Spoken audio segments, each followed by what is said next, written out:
예, 시청자님 안녕하세요. 오늘은 종신보험의 변화야 선택에 대해서 말씀을 드리겠는데요. 종신보험, 우리 누구나 한 번쯤은 그 보상을 받을 수 있는 보험 중에 하나인데요. 우리 10년 전, 과거 10년 전을 돌아보면은 과거 한 10년 전쯤에는 CI 보험이라는 게 굉장히 유행을 했습니다. 종신보험이 변화된 중대한 질환을 선지급하는 보험. 하지만 그 이후에 손해보험 및 각종 보험들이 보장이 다양해지면서 차츰 기억 속에서 많이들 사라졌는데요. 이 종신보험이 어떻게 변화됐는지 오늘 알아보고, 그리고 그 내용들이 어떤 식으로 또 어떤 방면의 상품들이 새로 속속들이 출시되고 있는지, 그리고 어떤 기능들이 있는지 한번 알아보고 질문 받겠습니다. 일단은 종신보험이라고 하는 것은 이제 100% 보험금을 누구나 100% 이제 받을 수 있는 보험인데요.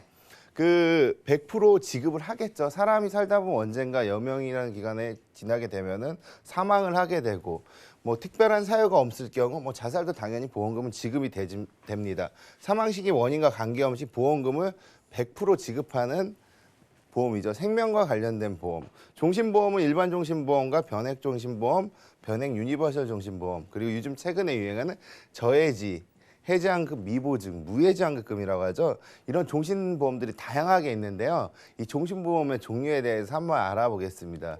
참 보험을 보면 이렇게 유행이 참 돌고 도는 것 같아요. 종신보험 같은 경우는 한동안 굉장히 좀 뒤처져 있었고 비싼 보험이고 꼭 죽어야지만 받는 그런 보험들로만 알고 있는데, 지금 현재는 굉장히 또 다양해져서 종신보험이 굉장히 인기가 좋습니다. 일단 일반 종신보험, 과거부터 있었던 종신보험인데요. 가장 단순한 구조고 종신보험 특약이 투과되지 않고 피보험자가 사망할 경우 사망보험금이 지급되는 형식. 과거의 종신보험을 보면은요, 우리가 큰 돈을 또 우리 가족 사랑을 중심으로 해서 큰 돈을 매월 납입을 하고, 또 해지 시에는 돈이 필요해서 해지 시에는 큰 손실을 봤어요. 그리고 환급금도 굉장히 적었고, 그리고 사망 시에만 꼭 받을 수 있다고 인식되어 있는 종신보험입니다. 굉장히 좀 어떻게 보면은 좀 불편한 진실이죠. 그리고 변액 종신보험이 탄생을 하게 됩니다. 이제 뭐 서브프라임들 각종 뭐 IMF 등 사태를 지나면서 우리가 주식과 펀드, 투자형 종신보험이 나타나게 되는데요. 일단 일반 종신보험의 변액이라는 기능을 갖춰서 펀드에 구성을 하면서 그 사망보험금이라든지 또 보상받을 수 있는 한도가 그 수익률에 따라서 변화하게 되는 종신보험이 나옵니다. 이 뜻은 뭐냐면 쉽게 설명하면 내가 1억을 가입했는데 수익률이 좋으면 1억 1000도 될 수 있고 2000도 될 수 있다는 뜻입니다. 1억은 당연히 보증을 해주겠죠. 이렇게 다양한 금융상품들, 펀드나 복리 이런 금융상품들이 나오게 되면서 변액 유니버셜이라는 종신보험이 나오게 됩니다. 유니버셜이라는 기능은 그 우리가 입출금이 가능하고 다양한 금융적인 기능이 담겨져 있다고 보시면 되는데요. 적립금을 인출할 수도 있고 자유롭게 또 납입을 할 수도 있고 기간에 따라서 조정이 가능한 변액 유니버설 종신보험이 업그레이드가 됩니다. 우리가 계속 전자제품이 업그레이드하듯이 보험도 계속 업그레이드를 하게 되죠. 그럼 최근 들어는 어떤 보험들이 유행을 하냐면요. 그 무해지나 저해지 상품들이 유행을 합니다. 이러면서 굉장히 좀 다양해진 게 무해지, 저해지 많이 들어보셨죠? 그 중도 해지했을 때 해지하지 않았을 때는 굉장히 유리한데 중간에 해지하게 되면은 환급금이 많이 떨어질 수 있습니다. 환급금이 많이 떨어지지만 일정 기간이 지나면은 그 못 받았던 환급금이 뒤로 가서 전달이 되기 때문에 환급률이 상대적으로 굉장히 높아 보이는데요.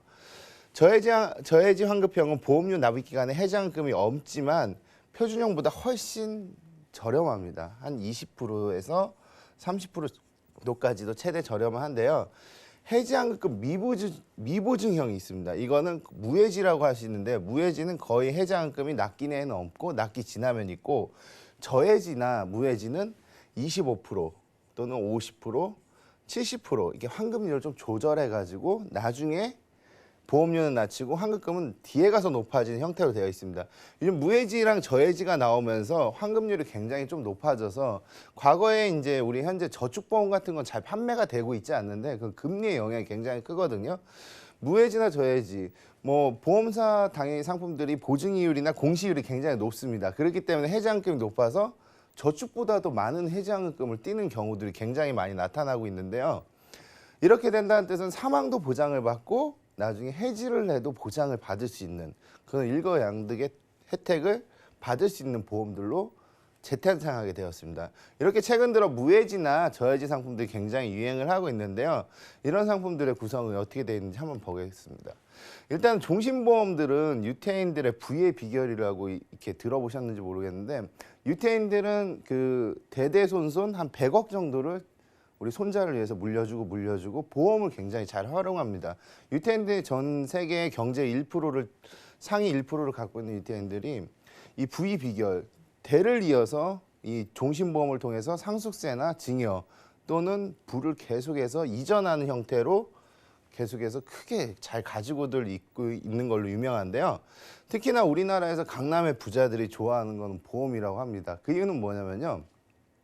주식이나 뭐 저축이나 이런 다른 금융자산들은 필수적인 요소를 띄우지만 이 보험을 좋아하시는 분들은 아니 내가 만약에 100억을 가입을 했는데 100억을 다 내지 않는데도 한 번만 내더라도 100억을 보장을 해주기 때문에, 그리고 일정 기간이 지나면은 내가 그만큼의 이득을 볼 수 있다고 자신을 하기 때문에 이런 좋은 상품을 왜 가입을 안 하는지 모르겠다고 할 정도로 굉장히 강남의 부자들이 좋아하는 보험 중에 하나가 종신보험입니다.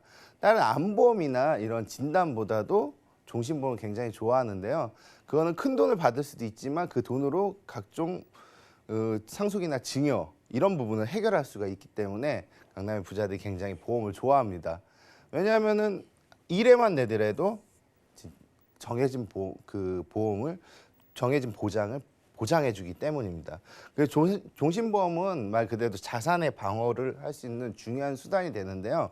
만약 예를 들어 우리 가장이나 아니면 집안에 이제 어르신이나 이런 분들이 갑자기 유고 시에는 굉장히 가정적으로 큰 리스크를 받게 됩니다. 경제적으로 힘들어지게 되고, 그렇기 때문에 종신보험이 있음으로 해서 그 일정 기간에 자산의 방어적 형태 또는 상속세에 대한 부담을 덜어낼 수 있다는 뜻입니다. 종신보험의 이렇게 활용 가치는 여러 가지가 있을 수가 있는데요. 이 종신보험에서 굉장히 좀 중요한 것들이 이제 경험생명표. 이 경험생명표 같은 경우는 지금 7차 경험생명표가 발표가 되고 있는데요. 여자 같은 경우는 한 87.5세 정도 한다고 하고요. 남자 같은 경우는 83.5세 정도 되는데, 일단 보시면은 이 평균 수명이 계속해서 늘어나고 있습니다. 우리 예전에 과거에 한 20년 전에 가입했던 보험들 보시면 거의 다 60세 만기였어요. 그리고 70세 만기도 많았고, 그리고 제가 한 10년 전에 봤을 때도 특약들은 거의 다 80세 만기였습니다. 만기가 많았는데 경험생명표가 늘어나면서 지금 특약들 어떻죠? 다 100세, 110세, 그리고 종신도로 보장을 하고 있죠. 이 경험생명표가 올라가면서 보험료는 점점 낮아지게 됩니다.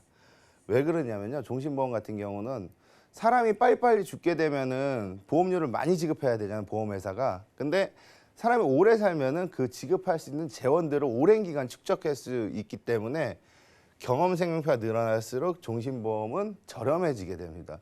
그렇기 때문에 다시 한번 오랜만에 종신보험이 유행을 타는 것 같습니다, 제 생각에는. 그렇기 때문에 그렇게 돼 있고, 그리고 자산을 축적할 수 있습니다. 자산을 방어할 수가 있겠죠. 종신보험의 정해진 금액만큼 뭐 100% 보장이 되기 때문이다. 무조건 보장이 됩니다, 종신보험은. 그리고 집안의 보호막이 될 수가 있겠죠. 가장들한테는 필수가 됐고, 기업의 대표에게는 기업의 방어망이 되겠죠. 그리고 상속자원 증여. 이 상속 증여가 왜 여기에 들어가나 이렇게 되는데, 요즘 라디오나 이런 걸 법률 같은 거 많이 나오잖아요. 법률 방송이나 이런 거 상담해주고 고민 들어주는 거. 이 보험은 절대적 가치를 지닙니다. 이 수익자랑 계약자. 보험을 가입하실 때 보시면은 계약자가 있고, 그리고 피보험자가 있고,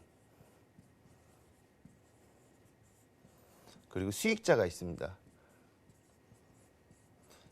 이거에 대해서 굉장히 민감하게 받아들여야 될 게 종신보험인데, 계약자는 돈을 내는 주체가 될 수 있는 사람이고요. 피보험자는 보험의 주체가 됩니다.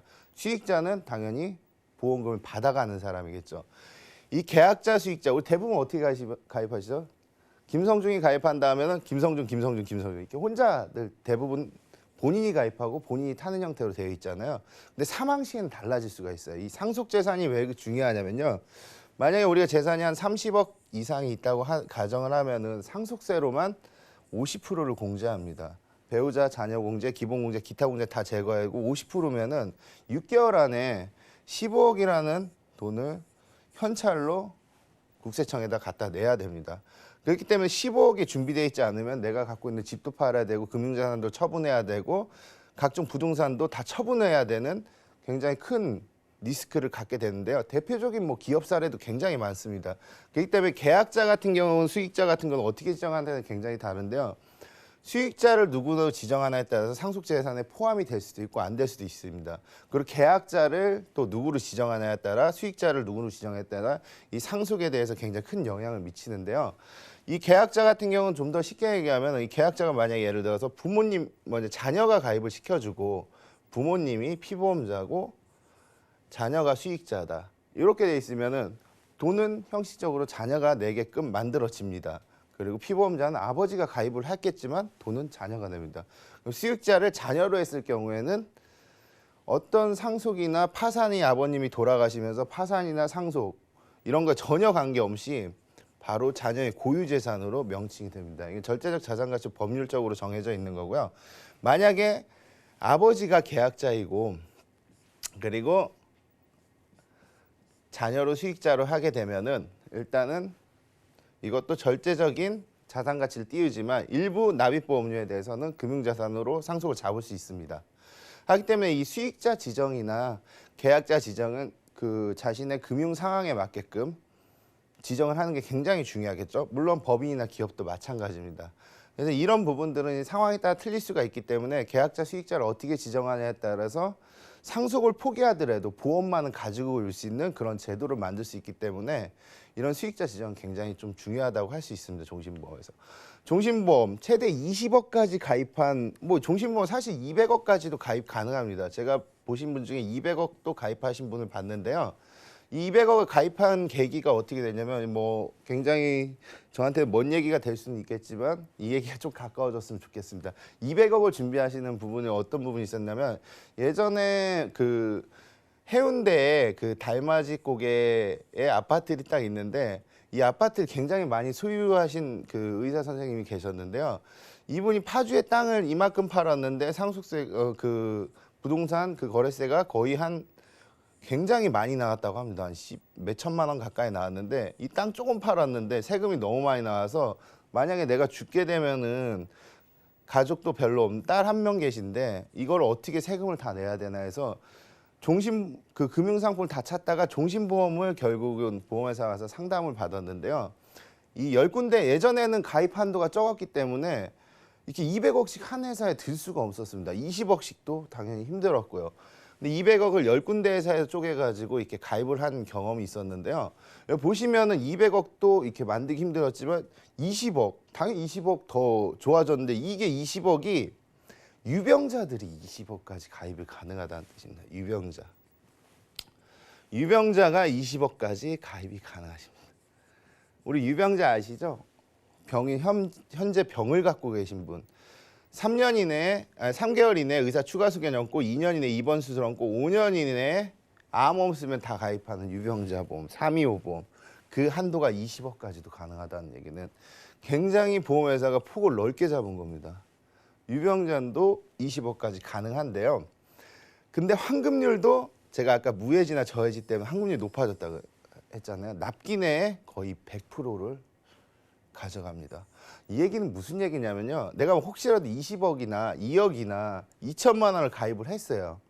했는데 내가 납기 내에 왜 강남의 부자들이나 이런 사람들이 이 종신보험 좋아하는 이유가 내가 납기 내에 만약에 사망을 했을 때는 이 정해진 금액이 나옵니다.